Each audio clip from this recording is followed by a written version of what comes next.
네, 오늘 함께 은혜를 나누고자 하는 말씀은 데살로니가전서 4장 13절부터 18절까지 말씀과 5장 1절부터 11절까지 말씀입니다.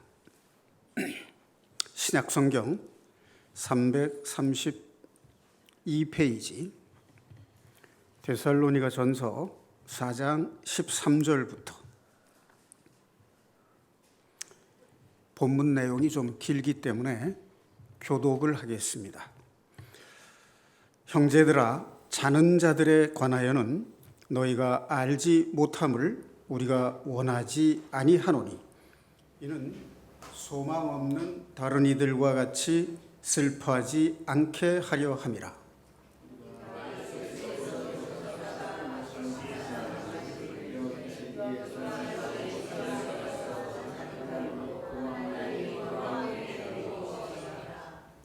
우리가 주의 말씀으로 너희에게 이것을 말하노니 주께서 강림하실 때까지 우리 살아남아 있는 자도 자는 자보다 결코 앞서지 못하리라.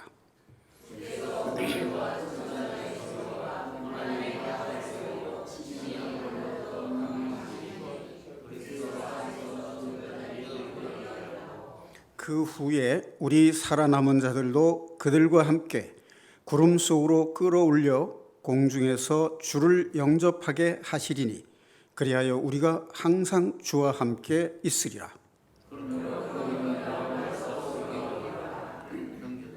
형제들아, 때와 시기에 관하여는 너희에게 쓸 것이 없음은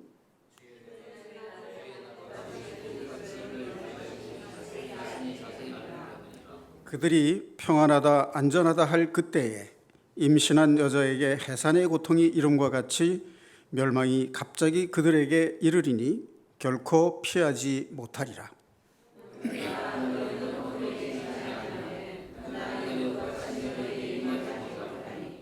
너희는 다 빛의 아들이요 낮의 아들이라. 우리가 밤이나 어둠에 속하지 아니하나니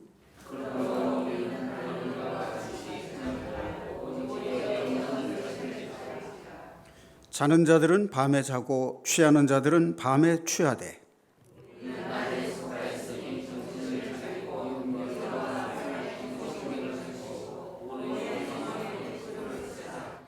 하나님이 우리를 세우심은 노하심에 이르게 하심이 아니요 오직 우리 주 예수 그리스도로 말미암아 구원을 받게 하심이라.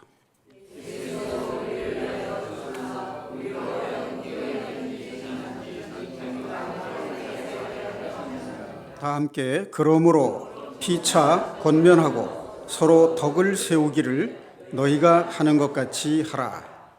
아멘.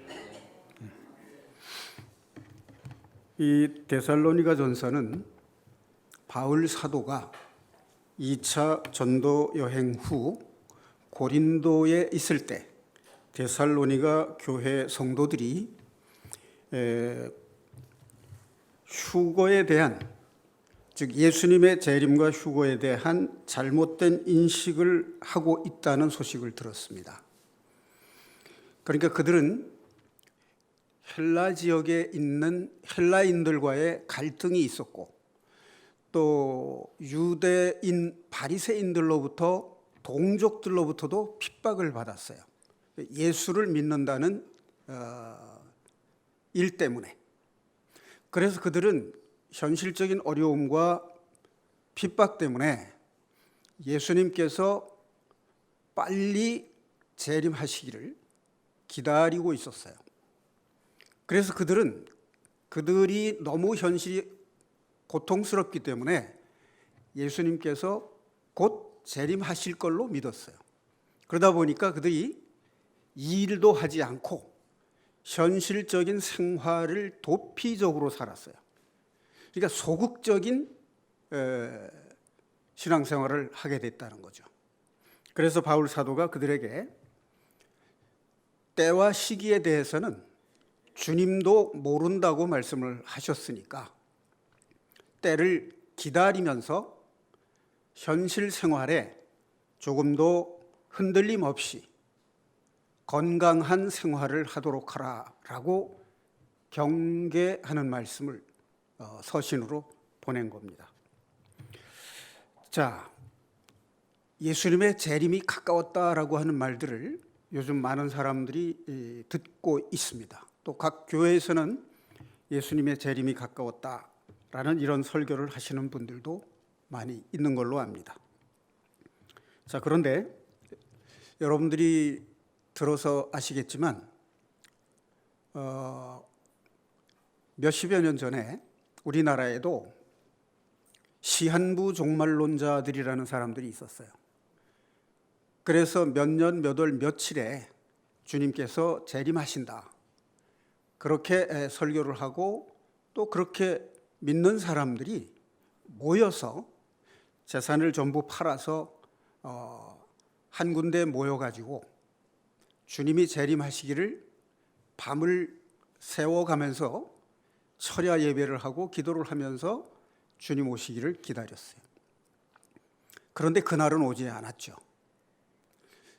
이것은 애초부터 예수님, 그리스도이신 예수님조차도 그 때와 시기에 대해서는 알지 못한다, 천사들도 모르고 오직 하나님 아버지께서만 아신다라고 성경에 분명히 기록되어 있는데도 불구하고 왜 그런 현상들이 생겨났을까 하는 거죠. 그래서 전 시간에 이제 마태복음 24장 4절에서 사람의 미혹을 받지 않도록 주의하라 하는 말씀이 바로 이러한 때를 위해서 주신 말씀이라고 생각이 듭니다. 성경을 자의적으로 해석해서 잘못 전하는 목회자들 때문에 그것을 그대로 믿는 교인들이 미혹돼서 잘못된 재림관 때문에 많은 피해와 희생을 입은 그런 사건들이 있었습니다. 자, 그런데 이러한 사건이 그냥 지나가고 잊혀져 버리는 것으로 끝나는 게 아닙니다. 이러한 일들이 있기 때문에 믿지 않는 많은 사람들이 예수님의 재림은 없을 것이다 라고 생각을 해서 영혼 구원에 대해서 등한히 하게 된다는 그런 현실이 무서운 겁니다. 그리고 교회 안에서도 여러 가지 비리나 이런 이야기와 소문들이 들리다 보니까 예수 그리스도를 믿지 못하는 사람들이 많이 생겨나게 된다는 겁니다. 뉴스에 보니까 남태평양의 피지라는 곳으로 성도들 400여 명을 이주시킨 신모 목사라는 사람이 그 고발을 당해서 재판을 받고 6년형을 구형받은 그런 뉴스가 나온 사실이 있습니다. 이것도 그 사람들이 그 말씀을 전하는 사람을 믿었기 때문에 빚어진 현상이죠. 그러니까 그 목사가 전하는 말이 사실인지 아닌지를 성경을 보고 성경에 기록된 하나님의 말씀과 일치되는지 안 되는지를 확인을 하고 따라야 되는데 말씀을 제쳐놓고 사람의 말을 따랐다는 얘기입니다. 그러니까 우리는 목사도 사람이기 때문에 성경에 기록된 모든 사실을 완전하게 다 알 수는 없습니다. 그리고 아직 밝혀지지 않은 사실들에 대해서는 잘 모를 수도 있어요. 그렇기 때문에 여러분들이 설교를 듣고 반드시 스스로 관련된 성경 구절을 읽고 묵상하면서 그것이 사실인지 여부를 스스로 확인하려는 자세가 필요합니다. 자, 어떤 교회는 주님이 언제 재림하실지 모르니까 토요일 날 밤 12시에 흰 옷을 입고 모여서 철야 예배를 하면서 주일날 주님이 재림하실지도 모른다, 그렇게 해서 모여서 예배드리는 그런 교회도 있다고 합니다. 자, 여러분 그 이야기를 들으시면서 어떤 생각이 드십니까? 이것이 성경적이라고 생각이 됩니까? 뭔가 좀 이상하다는 느낌이 드십니까? 예, 뭔가 좀 이상하죠? 그러니까 깨어 있으라, 정신을 차리고 깨어 있으라라고 당부하신 말씀 때문에 그런 생각을 할 수도 있는 겁니다. 그런데 성경은 우리가 성경 말씀을 올바르게 알고 실제 현실 속에서 일상생활을 충실하게 하면서 하나님의 말씀을 순종하는 깨어있는 삶을 살라는 거지, 잠을 자지 않고 12시 넘어서 철야 예배를 하고 흰옷을 입고 모여서 재림을 기다리라, 그런 뜻으로 말씀한 것은 아닌 것 같습니다. 자, 그래서 디모데전서 4장 1절 말씀에도 보면 성령께서 후일에 많은 사람들이 거짓 선지자들에게 미혹을 받아서 잘못될 가능성이 있다라고 하는 것을 말씀을 하고 있습니다. 지난번에 한번 찾아서 확인을 한 적이 있는데 제가 다시 한번 읽어드리겠습니다. 성령이 밝히 말씀하시기를 후일에 어떤 사람들이 믿음에서 떠나 미혹하는 영과 귀신의 가르침을 따르리라 하셨으니 자기 양심이 화인을 맞아서 외식함으로 거짓말하는 자들이라. 자, 여기 보면 믿음에서 떠나 미혹하는 영과 귀신의 가르침을 따르리라. 이 말은 믿음이 있었다는 얘기인가요? 없었다는 얘기인가요? 믿음이 있었으니까 떠났다고 된 거죠. 믿음이 없었다면 떠났다라고 표현할 수가 없는 거죠. 그러니까 믿음이 있던 자들도 거짓 선지자나 귀신의 가르침을 듣고 미혹될 수 있다라고 하는 것을 말씀하는 거예요. 이거는 목사들이 한 말이 아니라 성령께서 하신 말씀이라고 되어 있습니다. 자, 그러면 조금 전에 읽은 이 주님의 재림과 공중들림이라는 말은 다른 말로 휴거라고 표현을 합니다. 성경에는 휴거라는 단어가 나오지 않고 공중으로 끌어올려진다라고 되어 있어요. 그것을 들림받는다라고 하는 말로 표현한 것이 휴거입니다. 자, 그런데 우리가 주의해서 봐야 될 것이 뭐냐면 이 주님의 재림과 휴거 사이에는 무슨 일이 있느냐. 좀 전에 읽은 본문에 보면 주님이 재림하실 때 살아있는 자들이 공중으로 끌어올려지는 그 일에 앞서서 뭐가 있다고 되어 있어요? 그리스도 안에서 자는 자들이 부활한다는 얘기예요.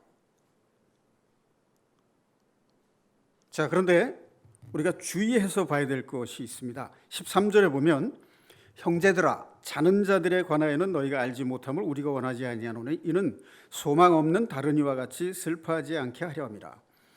자, 이 데살로니가 교회 교인들이 현실적인 어려움과 환난 때문에 그들이 고통스러워하고 슬퍼하는 마음을 가지고 있었어요.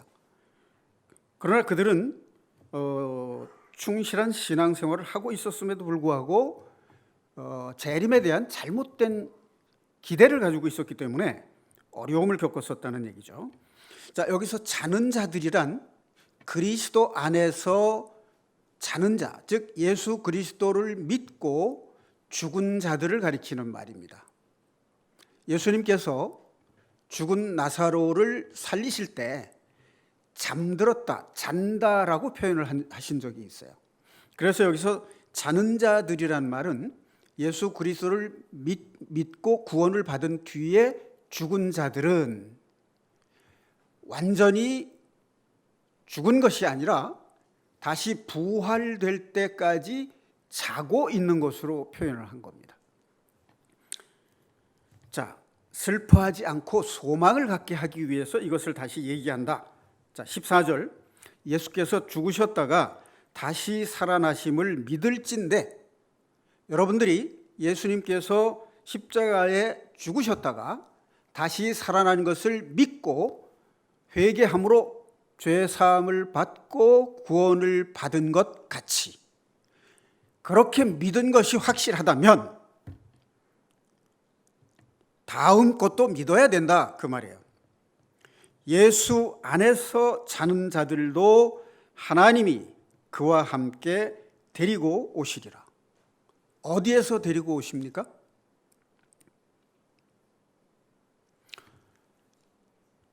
예수님께서 오른편 강도가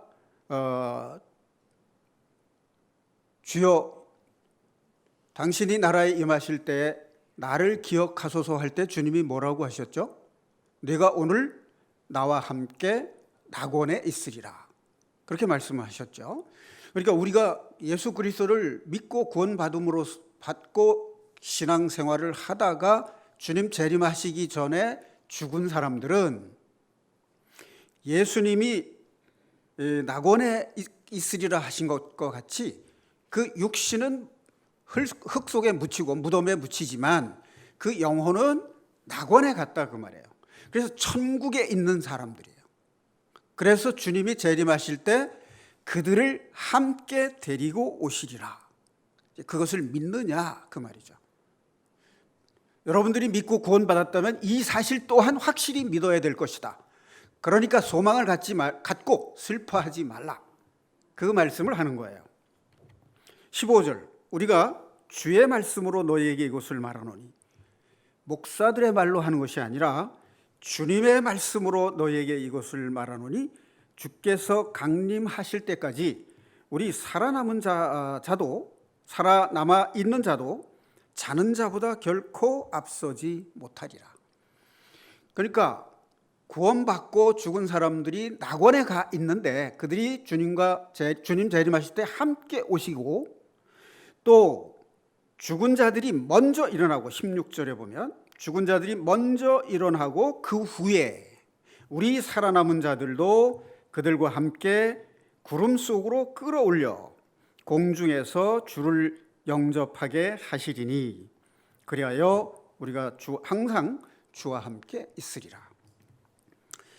자, 그렇다면 주님이 십자가에 죽으심으로 우리 죄를 사하시고 죄인을 구원을 하셨어요. 그리고 이제 부활하셔서 승천하셨습니다. 그걸 믿는다면 주의 재림도 믿어야 될 것이다. 그런데 너희들이 공중으로 끌어올려져서 공중에서 주를 영접하게 하시리라고 한 그 약속의 말씀을 믿어야 할 것이다. 그런데 그때는 우리가 항상 주와 함께 있을 것이다. 그러니까 천년 왕국에서 주님과 함께 백성을 다스리는 그러한 주님의 백성이 된다라고 하는 것을 말씀하는 겁니다. 자, 이 4장 13절부터 18절까지는 주님의 재림에 관한 얘기인데 살아남아 있는 자들이 공중에 들림받기 전에 그리스도 안에서 자는 자들이 주님과 함께 오고 또 그리스도 재림 직전에 죽은 자들은 먼저 부활돼서 우리 살아남아 있는 자들보다 먼저 일어나고 살아남아 있는 자들은 공중으로 끌어올려서 공중에서 주를 영접하고 항상 그분과 함께 하고 천년 왕국에 들어가서 함께 다스릴 것이다라고 하는 것을 말씀한 거예요. 그러니까 지금 이 세상에서 어떠한 미혹과 어려움과 고난이 있더라도 소망을 가지고 슬퍼하지 말고 그 고통을 이겨내야 할 것이다. 이제 그 말씀을 하신 겁니다. 자, 그다음에 5장 1절부터 11절까지 말씀 보면 1절에는 때와 시기에 관하여 너희에게 쓸 것이 없음은 주의 날이 밤에 도둑같이 이를 줄을 너희 자신이 자세히 알기 때문이다. 여기서 그들은 누구를 가리키냐면 믿지 않는 자들을 말하는 거죠. 평안하다. 이 세상에서 삶이 잘 먹고 잘 살고 별 특별한 문제가 없기 때문에 평안하다, 안전하다 할 그때에 임신한 여자에게 해산의 고통이 이룬과 같이 멸망이 갑자기 그들에게 이르니 결코 피하지 못하리라. 자, 도둑같이 이른다 하는 얘기는 어떤 뜻으로 하신 말씀인가요? 도둑같이 온다는 말을 몰래 온다, 은밀하게 온다, 사람들이 모르게 온다 이런 뜻으로 해석을 하게 되면 문제가 생길 수가 있어요. 그러니까 사람들이 모르게 오니까 우리만 깨어 있어서 알아야 된다. 그래서 밤마다 12시면 흰옷을 입고 예수님의 재림을 맞이하기 위해서 예배드리는 이런 현상이 생기게 되는 거예요. 여기 보면 3절 말씀을 보면 2절에 밤에 도둑같이 온다는 말을 풀어서 설명하고 있는 거예요. 임신한 여자에게 해산의 고통이 오듯이 갑자기 이르리니 이렇게 돼 있죠. 그러니까 이것은 은밀성을 말하는 게 아니라 돌연성, 알지 못하는 사이에 갑자기 온다는 뜻이에요. 그러니까 소수의 사람들만 안다. 그러니까 14만 4천 명만 안다. 이런 식으로 이야기를 해서 꼬이게 되면 잘못된 길로 미혹될 수 있다는 얘기예요.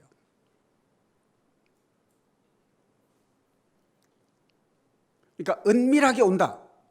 많은 사람들이 모르게 오고 소수의 사람들만이 알게 오신다. 그런 뜻이 아니에요. 많은 사람들이 시집가고 장가가고 일상생활에 마음이 끌려서 주님의 재림이 임박한 줄 모르고 자기의 삶에 매몰돼서 주님의 재림을 의식하지 못하고 있다 보면 갑자기 주님의 재림이 임하게 된다. 그러니까 깨어 있어야 한다. 그런 뜻으로 말씀을 하신 거예요. 그러니까 14만 4천 명 안에 차야 된다.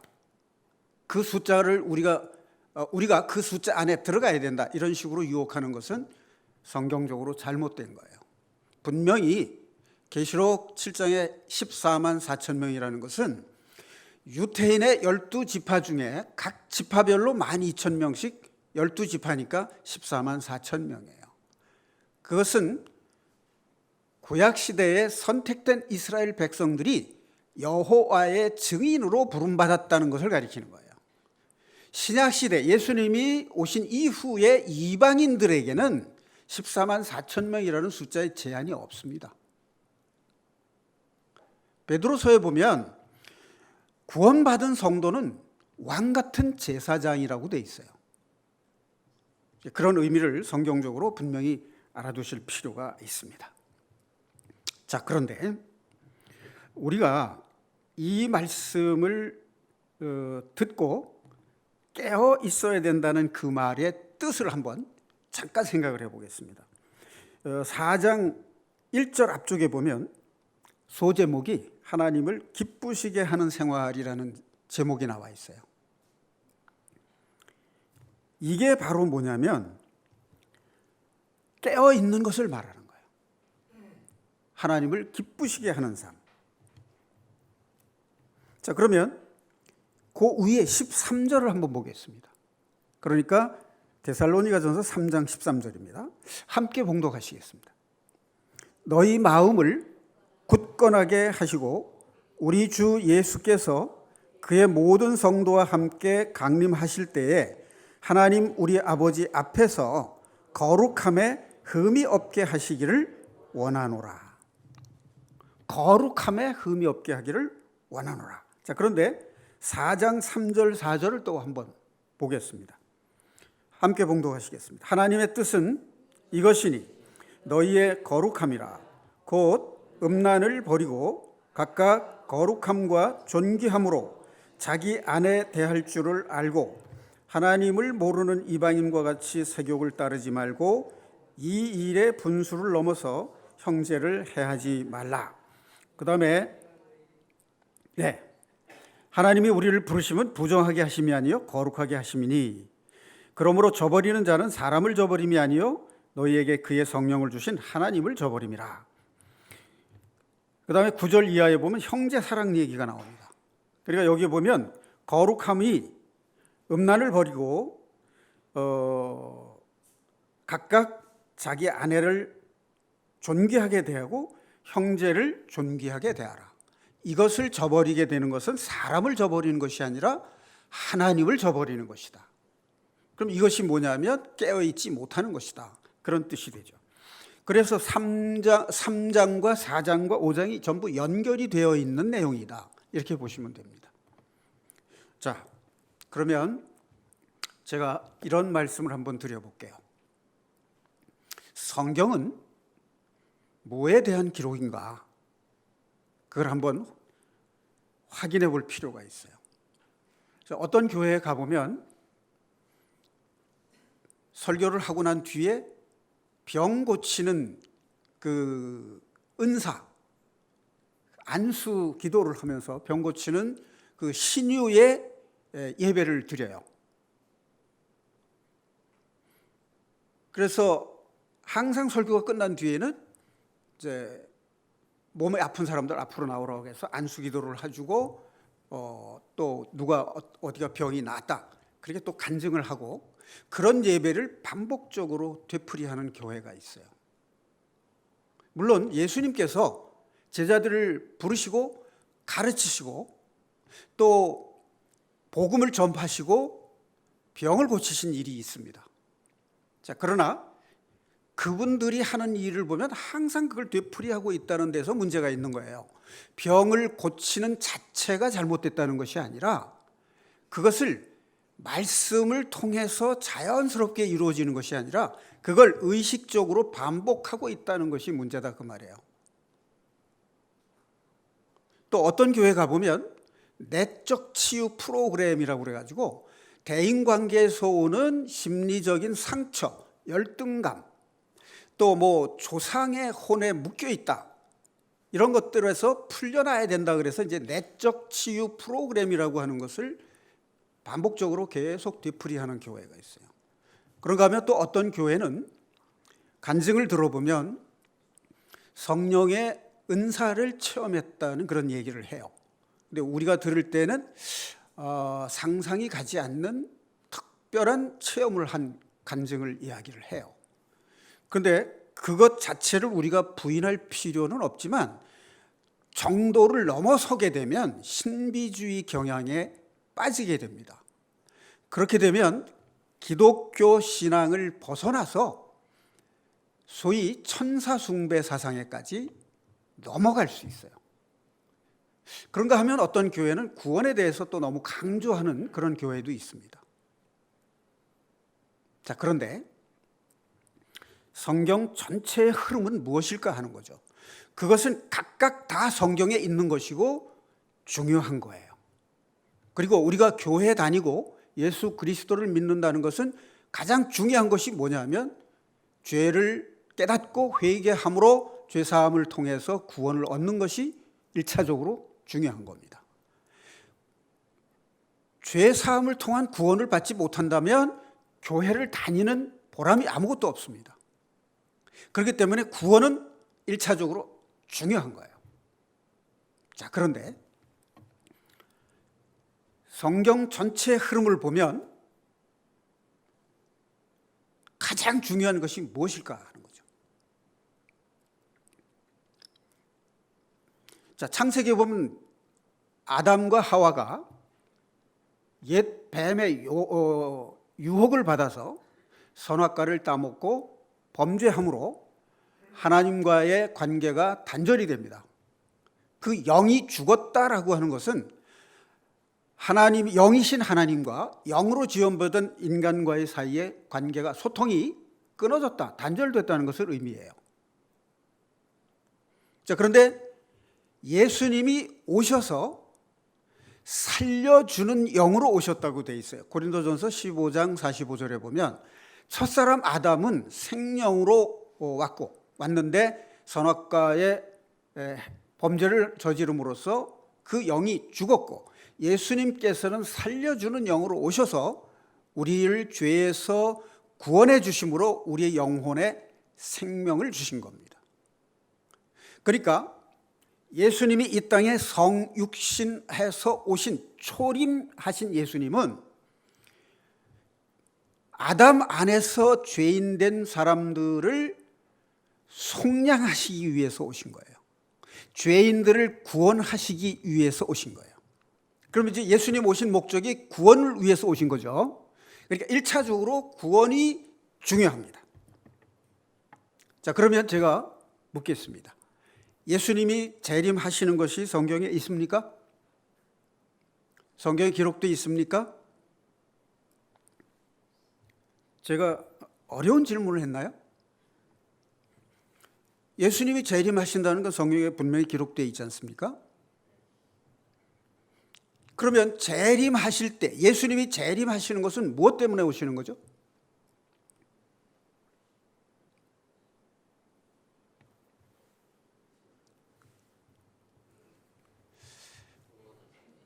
구원을 완성하시기 위해서 오시는 거예요. 자, 그런데 그게 끝이 아니에요.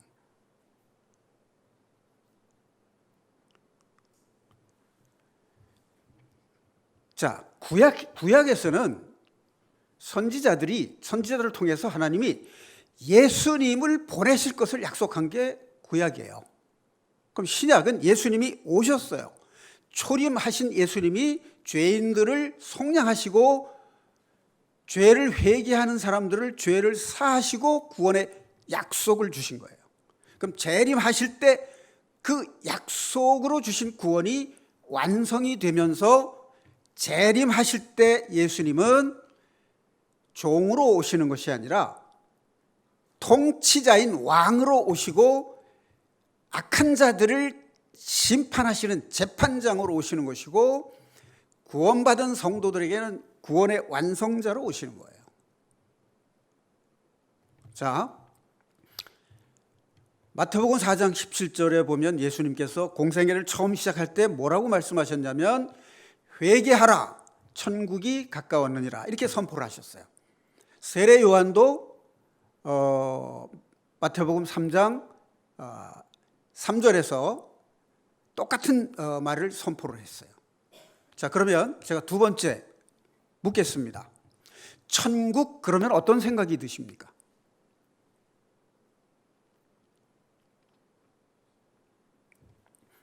천국 그러면 사람이 죽어서 가는 하나님 나라 이렇게 생각이 들죠. 그렇죠? 그렇잖아요. 그런데 여기 보면 우리 살아남아 있는 자들이 공중에서 주님을 영접해서 주님과 함께 한다고 되어 있잖아요.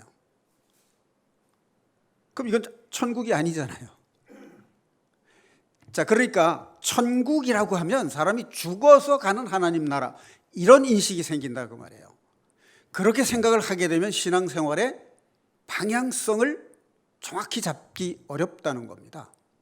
이게 영어 성경에 보면요, 천국을 뭐라고 표현했냐면 The Kingdom of Heaven 이렇게 되어 있어요.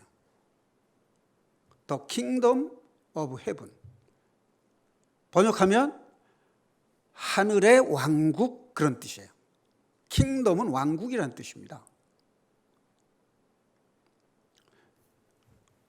그러니까 이게 천국이라고 번역한 거는 중국어로 기록된 것을 한국어로 번역하는 과정에서 하늘 왕국, 그러니까 하늘천, 왕국은 그냥 국자를 따서 천국 이렇게 번역한 거예요. 그런데 영어 성경이 The Kingdom of Heaven이라고 되어 있어서 하늘의 왕국으로 번역해야 우리말로 정확하게 번역이 되는 겁니다. 자, 이 말씀을 드리는 이유는 예수님이 재림하시는 것은 천년 왕국을 건설하기 위해서 오시는 거다 그 말이에요. 다시 말하면 에덴 동산에서 아담이 범죄함으로 잃어버렸던 에덴 동산 왕국, 그것을 예수님이 회복시키기 위해서 재림하시는 거다 그 말이에요. 그러니까 우리 개인적으로 보면 죄 사함을 통한 구원을 받는 것이 가장 중요합니다. 그러나 성경 전체로 볼 때 주제는 뭐냐면 하나님이 예수님을 통치자로 보내서 이 땅에 에덴 동산에서 사탄으로 인해서 잃어버렸던 왕국을 다시 회복시켜서 1000년 동안 예수님으로 하여금 직접 통치하게 하신다는 것을 말하는 거예요.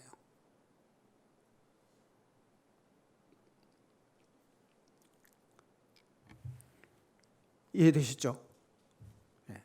성경에 비춰볼 때 맞는 말씀이죠. 성경 없는 얘기한 건 아니잖아요. 그러면 여러분들이 이제 이 말을 듣고 성경에 있는 내용과 일치되는 줄 확인해서 확인되면 그것을 그대로 믿으면 된다, 그 말이에요. 자, 개인적으로는 죄사함을 통한 구원을 받는 것이 가장 큰 목적이에요. 그런데 하나님의 성경 전체의 맥을 흐르는, 성경 전체를 관통하는 하나님의 구원 계획은 예수님이 재림하셔서 1000년 왕국을 통치하시는 거예요. 에덴 동산을 회복시키는 것입니다.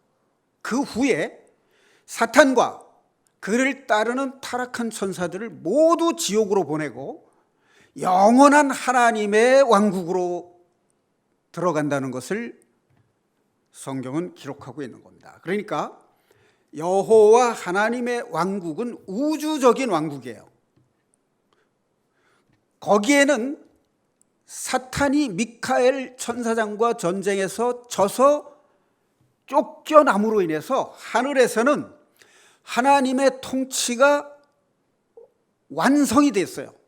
그곳에는 사탄도 없고 악도 없고 하나님의 공의와 사랑으로만 통치되는 세계가 하나님의 왕국입니다. 그 하나님의 영원한 왕국에 들어가기 전에 구원받은 성도들이 예수님과 함께 1000년 왕국을 통치하는 그 시대가 온다는 것을 말하는 거예요. 그러니까 1000년 왕국은 아담이 잃어버린 에덴 동산을 회복하는 것을 말하는 겁니다. 자, 그런데 여기에서 이제 우리가 또 하나 중요하게 확인해 둬야 될 바가 뭐냐면, 예수님의 초림과 예수님의 재림 사이, 이 사이가 지금 예수님 오셨던 지가 2000년 정도 됐잖아요. 그럼 지금은 초림부터 사도행전을 통해서 교회가 생겨나고 예수님 재림하실 때까지는 교회 시대예요. 교회는 구원받은 이방인들의 공동체입니다. 그럼 예수님 재림하실 때는 교회와 유대인들이 다 주님의 재림을 맞이하게 된다, 그 말이에요. 자, 그런데 이 주님의 재림과 관련된 말씀이 지난주에 제가 마태복음 24장에서 함께 확인을 했던 적이 있습니다. 이 마태복음 4장을 한번 펼쳐보겠습니다. 24장, 마태복음 24장.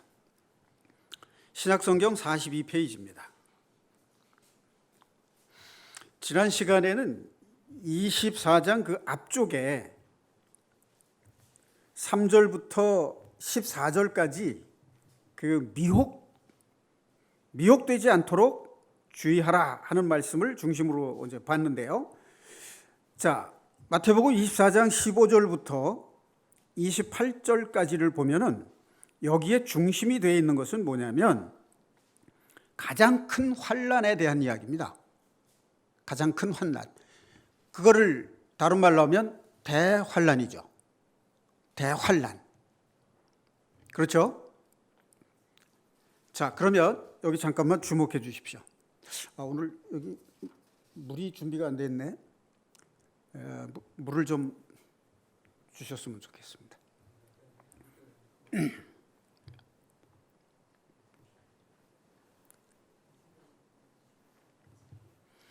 자, 여기 앞에 잠깐 주목해 주십시오. 대환난을, 구원받은 그리스도인들이 대환난을 당하기 전에 휴거될 것이냐, 대환난을 통과해서 휴거될 것이냐의 문제입니다. 자, 환난 전에 휴거된다라고 하는 설을 환난 전 휴거설이라고 해요.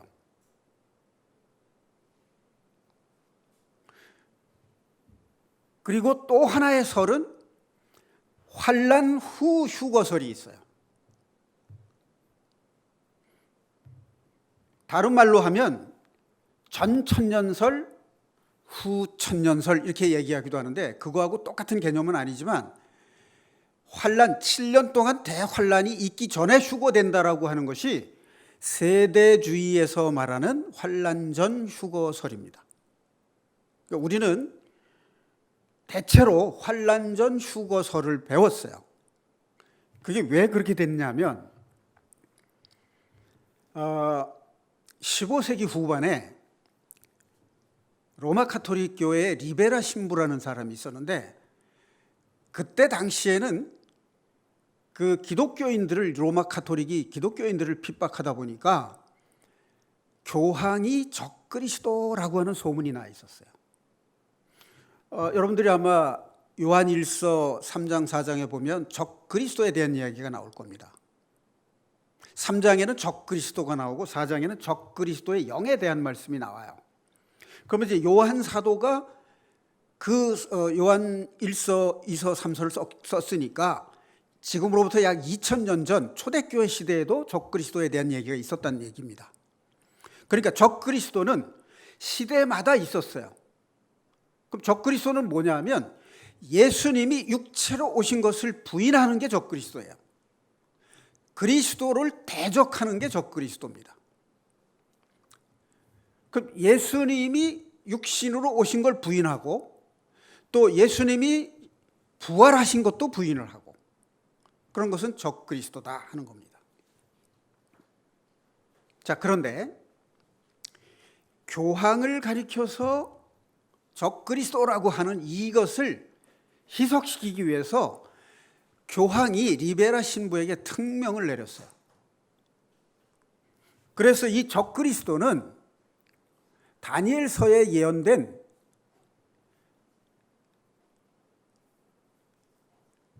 그 내용과 관련시켜서 요한계시록에 나오는 짐승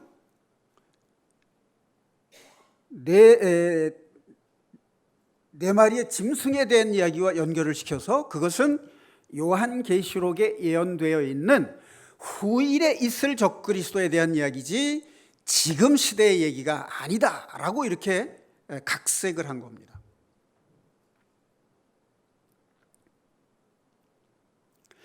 자, 다니엘서의 근거가 무엇인지 잠깐 찾아보겠습니다.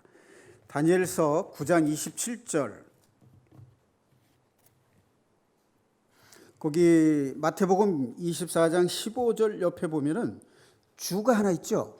다니엘서 9장 27절 이렇게 그걸 관주라고 그러는데 그거 성경에 보면 있죠. 그거 없는 성경은 좀 참고하기가 좀 그렇겠습니다만 그 관주가 있는 성경을 보는 게 좋습니다. 자, 다니엘서 9장 27절을 한번 볼게요. 거기 24절부터 보면은 이렇게 돼 있어요. 이른 이래를 기한으로 정하였나니, 자 24절 볼게요. 다니엘서 9장 24절 1250페이지입니다. 내 백성과 내 거룩한 성을 위하여 이른 이래를 기한으로 정하였나니, 이게 다니엘에게 환상을 보여준 겁니다. 허물이 그치며 죄가 끝나며 죄악이 용서되며 영원한 의가 드러나며 환상과 예언이 응하며 또 지극히 거룩한 이가 기름 부음을 받으리라. 이건 누구를 가리키는 겁니까? 지극히 거룩한 이가 기름 부음을 받으리라. 이건 누구에 대한 예언이에요? 예수 그리스도에 대한 예언이죠.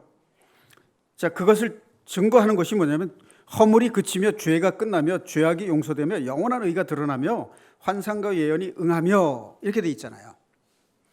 그러니까 25절을 보면 그러므로 너는 깨달아 알지니라 예루살렘을 중건하라는 영이 날 때부터, 이게 고레스 왕 원년의 칙령으로 바벨론의 포로로 붙잡혀갔던 이스라엘 사람들을, 유대인들을 고국으로 돌아가도 좋다. 그리고 예루살렘 성전을 중건하라, 그런 영을 내린 것을 말하는 거예요. 자, 그날부터 기름 부음을 받은 자 곧 왕이 일어나기까지, 그러니까 바벨론의 포로로 붙잡혔던 유대인들이 70년 만에 고레스 왕 칙령으로 고국에 돌아가서 에스라 선지자와 느헤미야의 지도 아래 수룹바벨 성전, 즉 무너진 예루살렘 성전을 중건하라는 영이 내릴 때부터 예수님이 오실 때까지 70일에, 일에는 일주일을 가리키는 거예요. 그럼 70일에, 그런데 이 일주를 1년으로 환산을 하면 1은 그러면 70일에죠. 70 곱하기 7, 1회가 이제 한 주 7일이니까 70 곱하기 7 그러면 490이죠. 그러니까 바벨론 포로들이 돌아와서 수룹바벨 성전을 지을 때부터 기름 부음을 받은 예수님 오실 때까지가 490년이다, 그 말이에요. 자, 25절.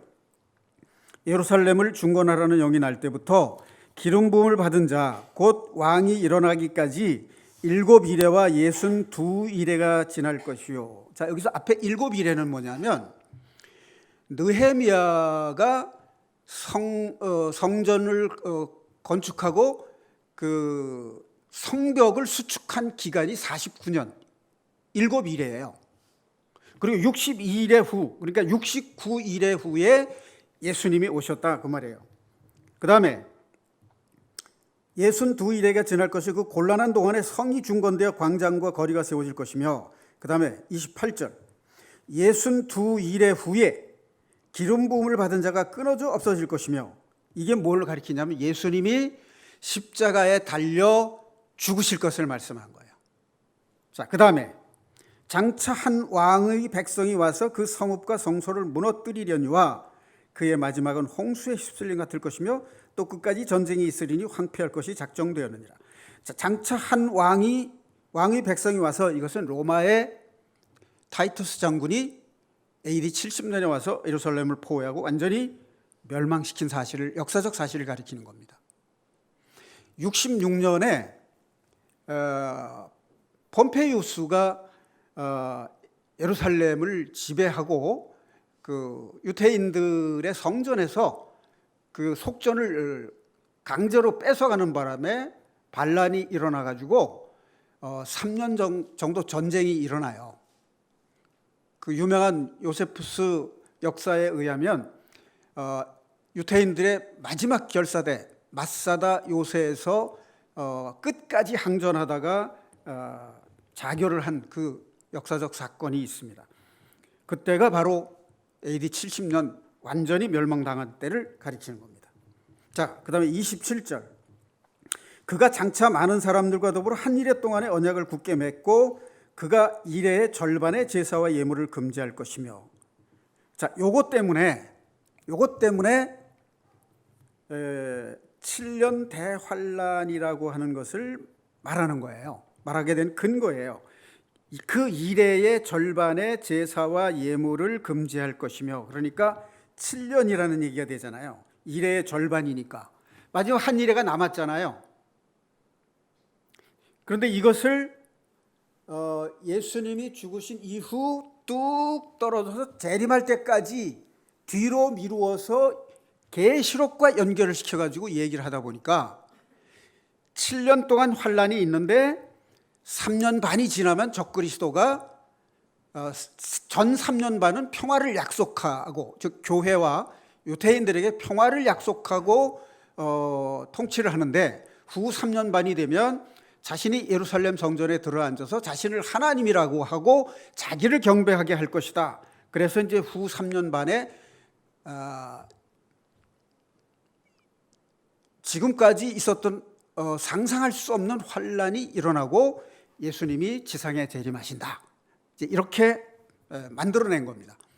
그러니까 이 학설에 의하면 예수님이 공중에 재림하시고 지상에 재림하실 때까지 7년이 걸리는데, 그 7년을 공중에서는 어린 양의 혼인잔치가 이루어지고 땅에서는 7년 환란, 대환란이 있다. 그런 뜻으로 말하는 것이 세대주의의 7년 환란설이에요. 이거를 우리가 지금까지 배워서 알고 있는 겁니다. 그러니까 15세기 후반에 리베라 신부가 교황의 특명을 받아서 만들어 놓은 이 설을 18세기 후반에 영국의 존 답이라는 사람이 계승을 해서 미국에 건너가서 그걸 가르쳤어요. 근데 우리나라의 목사들이 미국에 유학을 가서 거기서 배워온 것을 수입을 해서 우리나라의 이 세대주의 7년 대환란설을 가르친 겁니다.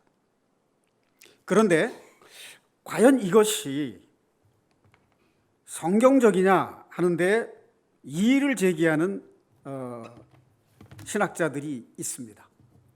자, 그래서 우리가 이것을 우리 나름대로 성경을 한번 면밀하게 한번 확인을 해보자. 그런 뜻으로 오늘 이 말씀을 하게 된 겁니다. 자, 다시 마태복음 24장으로 돌아가서 잠깐만 살펴보겠습니다.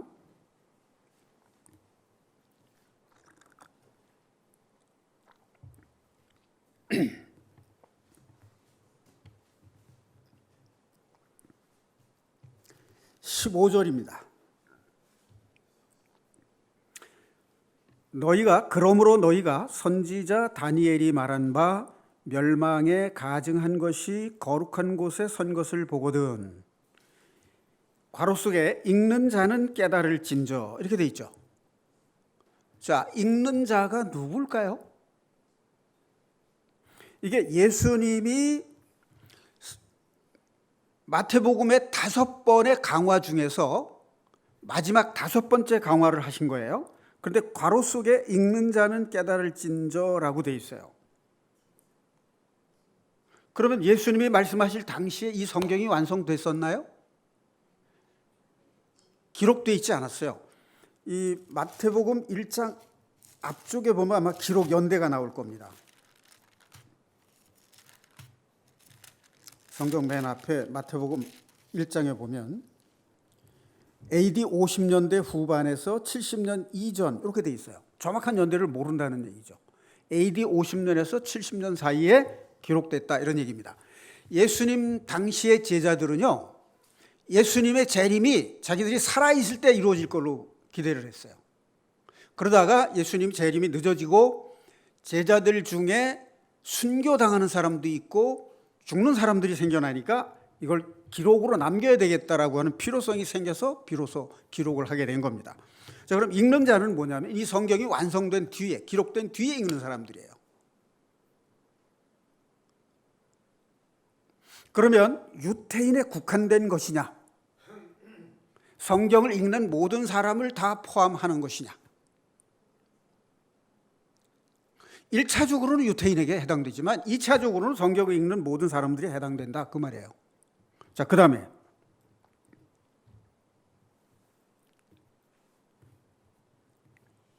22절 보겠습니다.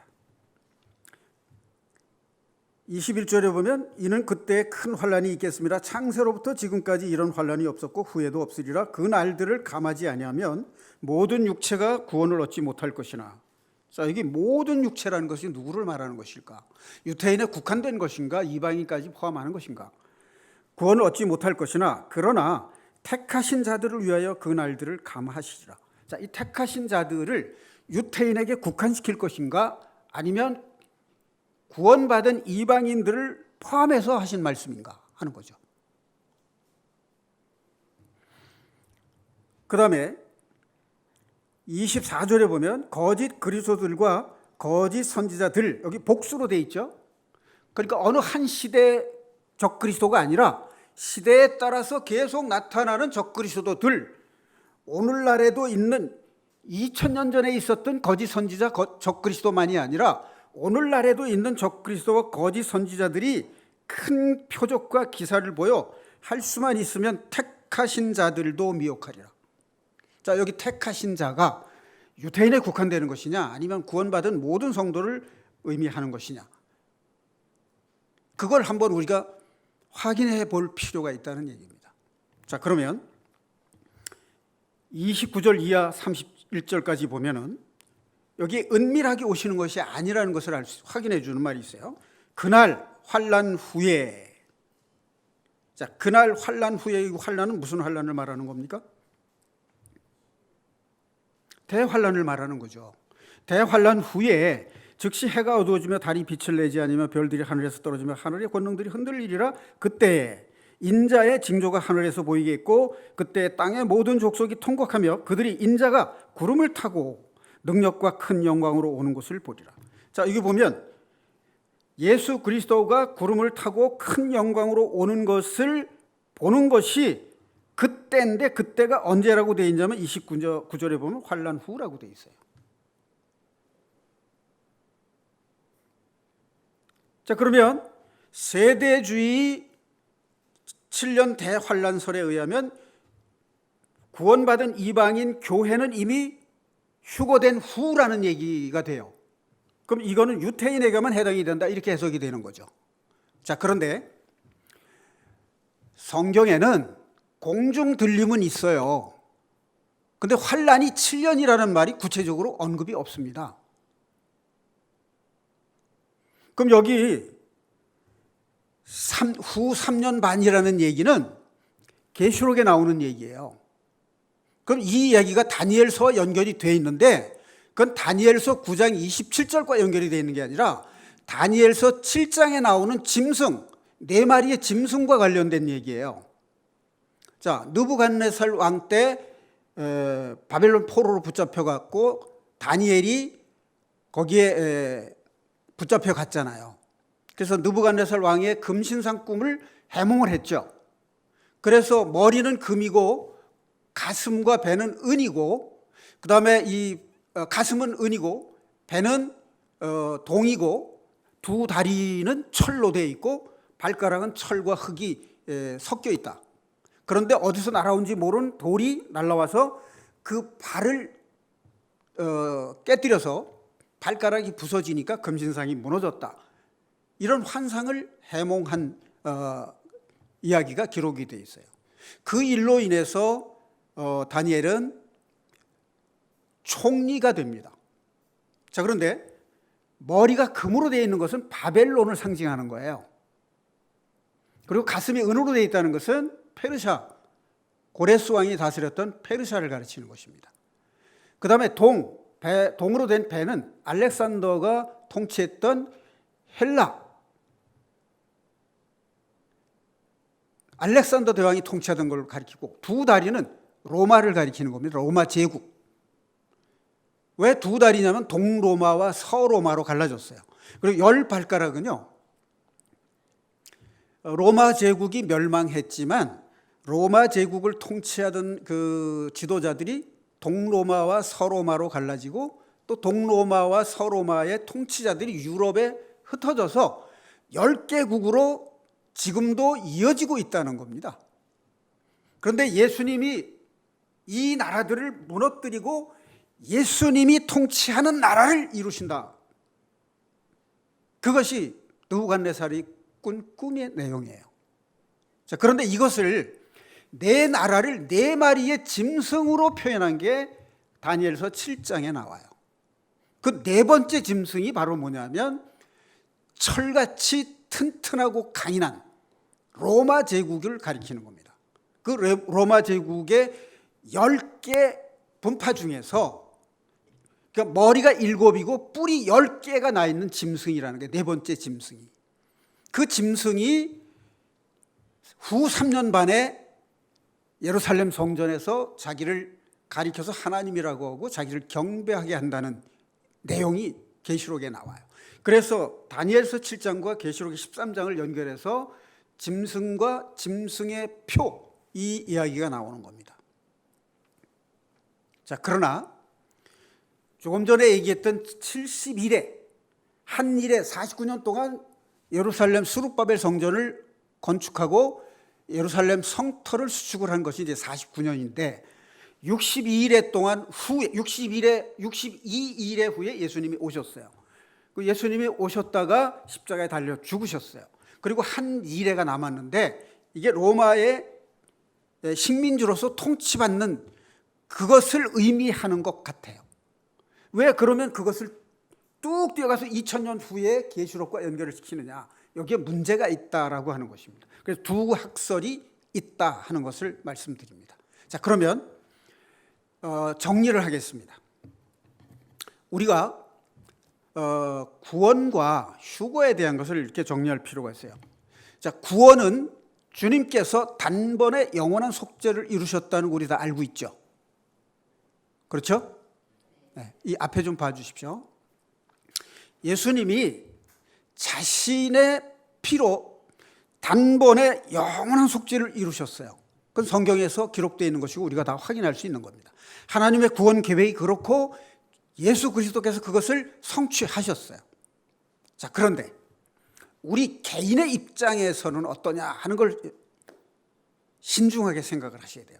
자, 여기 한번 보십시오. 이 위에 하나님이 계십니다. 여기 이 밑에 세상 우리 사람들이 있어요. 그럼 하나님과 이 세상 사람들과의 관계는 수직적인 관계예요. 그렇죠?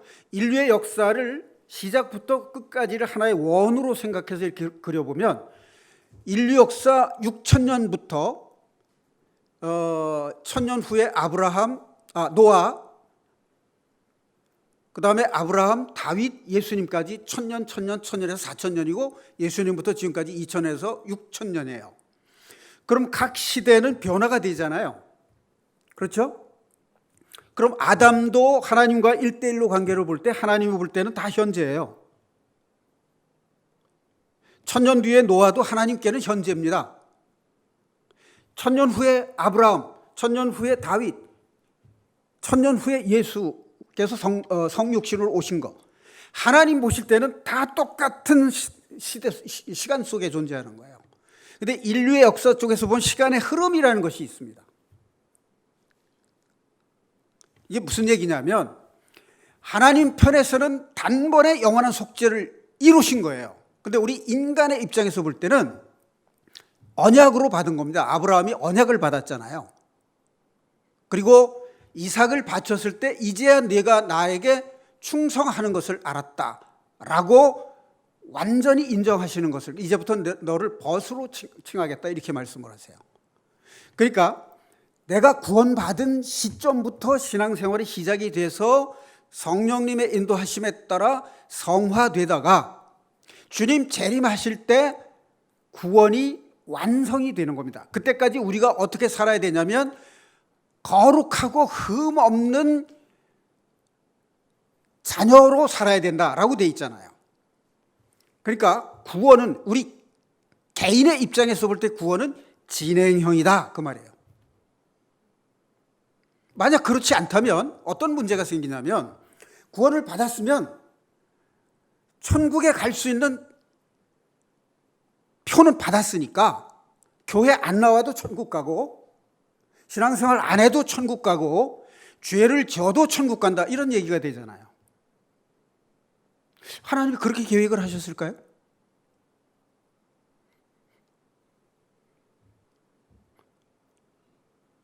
성경은 거룩하게 흠 없이 주님의 때까지 깨어 있으라 그랬잖아요. 그리고 바울 사도도 고린도전서 9장 27절에 보면 내가 내 육신을 쳐서 복종케 하는 것은 내가 복음을 전파한 뒤에 버림을 당할까 두려워함이라 이런 말씀이 있어요. 그리고 빌립보서 3장 12절에 너의 구원을 두렵고 떨림으로 이루라 이렇게 돼 있어요. 그리고 빌립보서 2장에 보면 너희 안에 이 마음을 품으라 그리스도 예수의 마음이니 이렇게 돼 있어요. 그 구원받은 사람들이 회개의 열매를 맺어야 되고 성령의 열매를 맺어야 된다는 것이 성경의 가르침이에요. 회개의 열매는 마태복음 3장 8절에 나옵니다. 세례 요한이 얘기를 했어요. 성령의 열매는 갈라디아서 5장에 나오죠. 성령의 9가지 열매. 그럼 이것이 뭘 말하는 거냐 그 말이에요. 우리가 구원을 받은 것은 신앙생활의 시작이고 그 구원받은 사람으로서의 삶을 천국 백성으로서 천국 백성다운 삶을 살아야 된다 그 말이에요.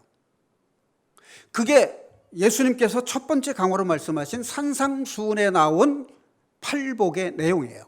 그리고 6장 7장에 보면 주님께서 천국 백성이라면 이렇게 살아야 된다라고 가르쳐 주신 게 첫 번째 강화예요.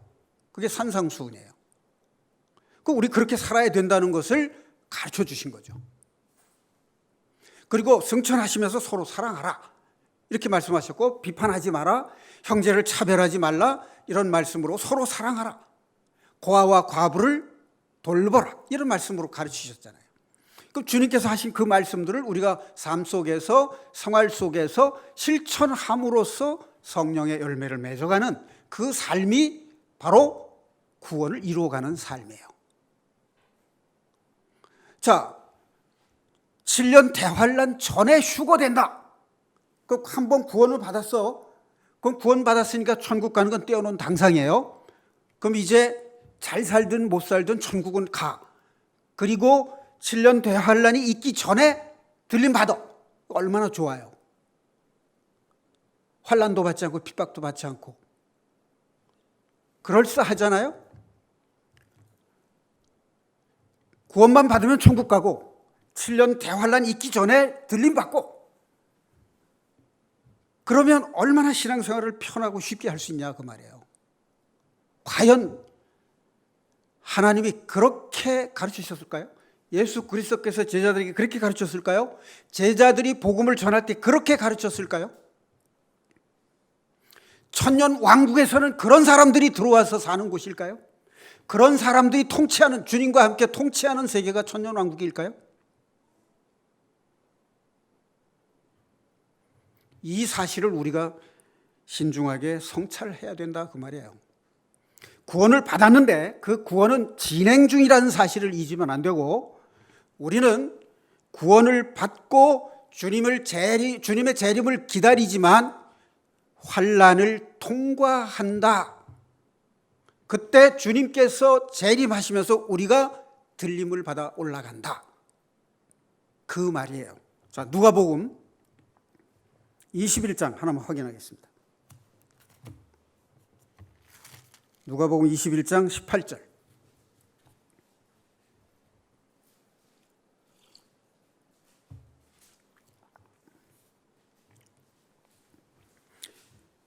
이 대목은 마태복음 24장에 나오는 환란의 징조와 대환란과 예수님의 재림에 대한 내용과 같은 내용입니다. 자, 그런데 마태복음에는 없는 내용이 누가복음에 있어요. 그것이 18절과 20절 말씀입니다. 자, 우선 18절 말씀 한번 볼게요. 자, 그 앞에 보면은 심지어 부모와 형제와 친척과 벗이 너희를 넘겨주어 너희 중 몇을 죽이게 하겠고 또 너희가 내 이름으로 말미암아 모든 사람에게 미움을 받을 것이나 너희 머리털 하나도 상하지 아니하리라. 너희의 인내로 너희 영혼을 얻으리라. 자, 이게 영혼이라는 말은 그 밑에 각 줄을, 밑에 줄을 보면 목숨이라고 되어 있죠. 자, 그러니까 환란이 와도 주님께서 구원받은 그리스도인들을 보호하신다 그 말이에요. 안전하게. 그러니까 남태평양 피지로 이주할 필요 없어요. 그리고 밤 12시에 하얀 한복 입고 잠들지 않기 위해서 밤새도록 철야 예배 드릴 필요 없어요. 우리가 깨어 있다는 것은 거룩함을 유지하는 삶을 살아야 된다는 거예요. 아까 우리가 확인했던 것처럼 음란을 버리고 아내를 존중하기를 아내를 존중하고 형제를 존중하고 흠 없이 거룩한 삶을 살라. 그것이 깨어있는 삶이다. 그렇게 살면서 주님의 재림을 기다리고 소망을 가지는 사람들은 주님께서 머리털 하나도 상하지 않게 보호하고, 그렇게 믿음을 지킨 사람들, 미혹당하지 않고 믿음을 지킨 사람들에게는 영혼이 구원을 얻으리라. 자, 20절에 하나 참고로 너희가 예루살렘이 군대들에게 에워싸이는 것을 보거든 그 멸망이 가까운 줄을 알라. 이것은 성경의 예언은 복합적인 예언의 경우가 있습니다. 이거는 예수님이 예언하신 것 같이 AD 70년에 이스라엘이 로마에게 포위당하고 멸망당할 때 상황을 1차적으로 얘기하는 것입니다. 자, 그런데 마지막에 적그리스도가 예루살렘 성전에 들어앉아서 마지막 전쟁, 곡과 마곡과 온 나라들이 이스라엘을 상대로 전쟁을 일으키는 인류 마지막 전쟁을 예표하는 것이기도 합니다.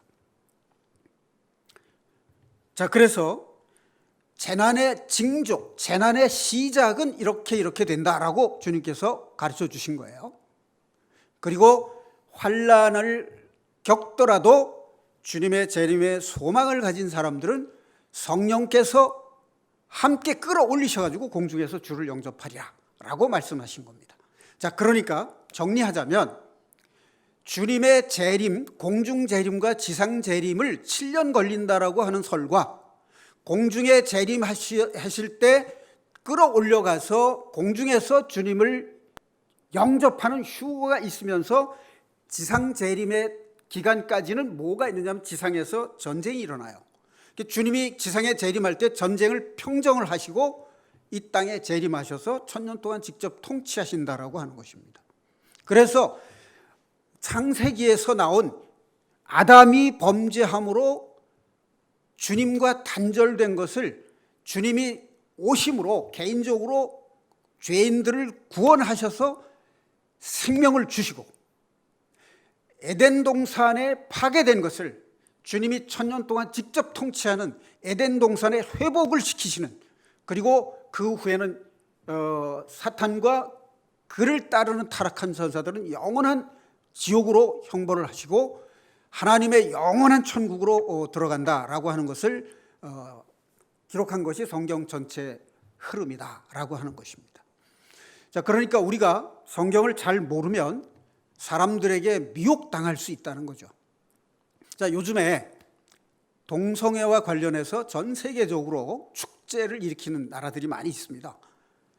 우리나라에서도 시청 앞 광장에서 해마다 동성애 퀴어 축제라고 하는 걸 해요.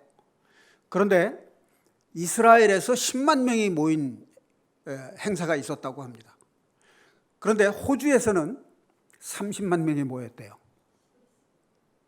그런데 브라질 리오 축제에서는 300만 명이 모였답니다. 이게 성경과 정면으로 배치되는 거잖아요. 창세기에 나오는 소돔과 고모라 성이 멸망한 것이 주 원인이 뭡니까? 동성애잖아요. 그건 엄연히 죄라고 되어 있는데 요즘에 교회 설교를 하는 목사 중에도 동성애를 인정하자라고 주장하는 목사들이 있고, 청년들 중에 동성애를 용인하는 그런 토론을 하는 청년 그룹들이 많이 있어요. 대학에서도 그런 게 있고. 이런 현상들이 왜 생기느냐? 그 사람들의 영이 거짓 그리스도의 영에 미혹돼서 그런 거예요. 그래서 양심의 화인을 맞았다고 그랬잖아요. 디모데전서 4장 1절 2절에. 그러니까 자기가 속고 있는 것을 모르는 거예요. 그렇게 가르치는 사람들은 자기가 잘못 알고 속이고 있다는 것을 자신이 모르는 겁니다. 자, 그런데 문제는 이 자체가 문제가 아니에요. 이 배후에서 이걸 조종하고 있는 것이 누구냐, 이게 문제예요. 그게 사탄이란 말이에요. 그게 장차는 종교통합운동을 통해서 세계 정부 수립과 종교통합운동이 합쳐지면 적그리스도가 통치하는 세계 정부를 이루게 되는 거예요. 그게 적그리스도의 출현입니다.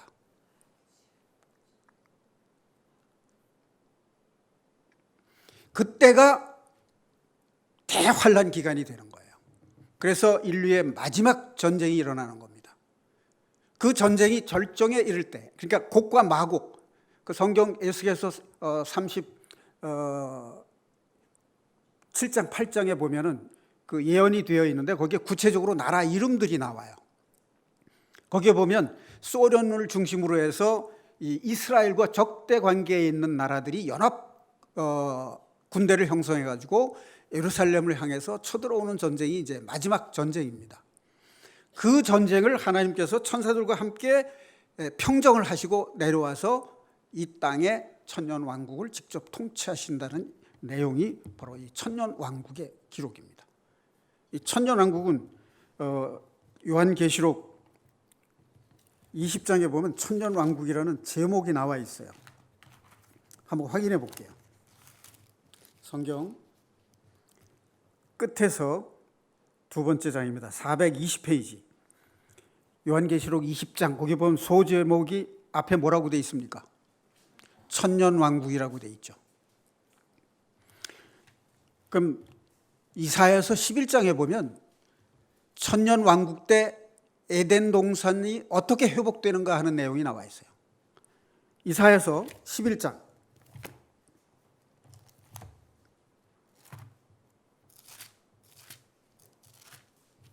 6절. 여기 11장 보면 평화의 나라라고 예언이 되어 있죠. 그때 이리가 어린 양과 함께 살며 표범이 어린 염소와 함께 누우며 송아지와 어린 사자가 살찐 짐승이 함께 있어 어린아이에게 끌리며, 이 이하의 내용이 회복된 에덴 동산의 저주가 풀리고 회복돼서 예수님이 통치하시는 나라를 예표하는 내용입니다. 자, 이 내용들을 뭐 한꺼번에 다 말씀드리기엔 너무 내용이 방대한 내용이기 때문에 차후에 기회가 되면 또 말씀을 드리도록 하겠습니다. 시간이 많이 갔으므로 오늘 여기서 마무리를 하겠습니다. 기도하시겠습니다.